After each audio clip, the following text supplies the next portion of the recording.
中國殺手江希終於登場啦！被惡魔吞噬，屋企火燭，食物中毒嘅時候，我哋三個都冇死，我哋係不死之身。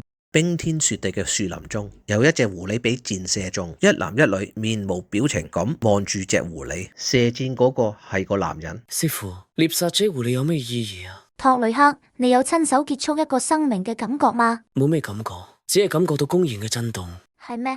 將狐狸嘅皮割下之後，女人再問：托雷克，你有親手結束一個生命嘅感覺嗎？只係狐狸㗎，皮毛有用。其實冇咩特別感覺。煮熟咗嘅肉，女人第三次發問：托雷克，你有冇殺死狐狸嘅感覺？冇。好，知道啦。托雷克，我哋今次嘅任務唔係做惡魔獵人，我哋今次要殺嘅係呢個16歲嘅後生仔。好，冇問題。托雷克，我哋對狐狸做嘅嗰啲嘢都要係呢個16歲嘅後生仔做一次，殺咗佢，挖出佢嘅心臟，呢個係我哋揾食嘅工作。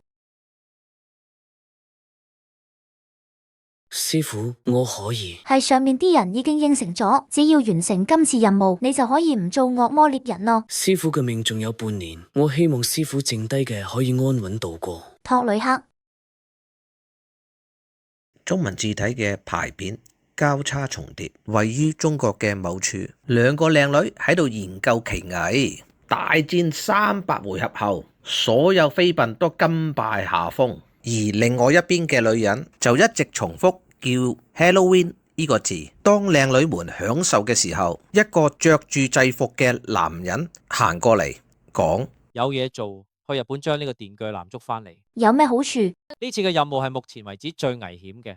元帥話可以滿足你任何要求。靚女們，你哋想要咩嘢？太好啦！甜甜圈，我要100個甜甜圈。血 Halloween。請俾我啲老婆仔人權同埋基本嘅教育。等任務完成後，你嘅要求我哋會認真考慮。中國好似要派殺手光熙過嚟，佢啲魔人朋友仔應該都會過嚟。我哋應該點樣對付佢哋？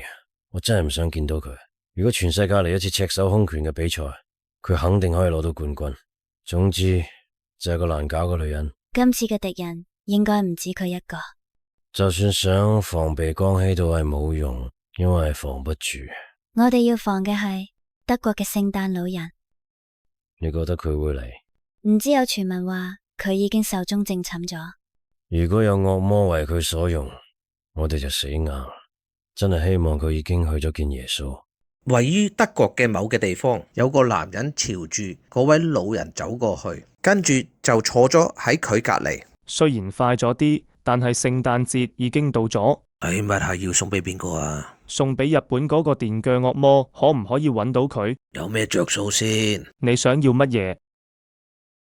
我想要4個生嘅啲嘅樣子，咩性別係冇所謂嘅。要佢哋用嚟做乜嘢？3個就用嚟做契約，仲有一個係我個嗜好嚟嘅啫。我會準備好俾你。講完後，男子就離開咗。電次好無聊咁趴喺地下度睇住今日報道過自己嘅電視，佢唔明白點解所有嘅人都想要佢嘅心臟。當諗到呢度，又產生咗另一個問題，就係波奇達究竟係咩嘢人呢？點解唔可以同真紀真去旅行呢？呢個時候，早川秋行咗過嚟，跟住呢就唔客氣坐咗喺電治嘅背脊上。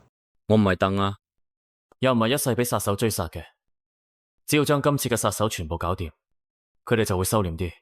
所以我哋去旅行就冇問題嘅。真紀真冇話取消旅行嘅計劃，只係推遲啲啫。電治一呆之後就話冇乜嘢啊，好 easy 啫，將所有人搞掂，然後一齊去光之島。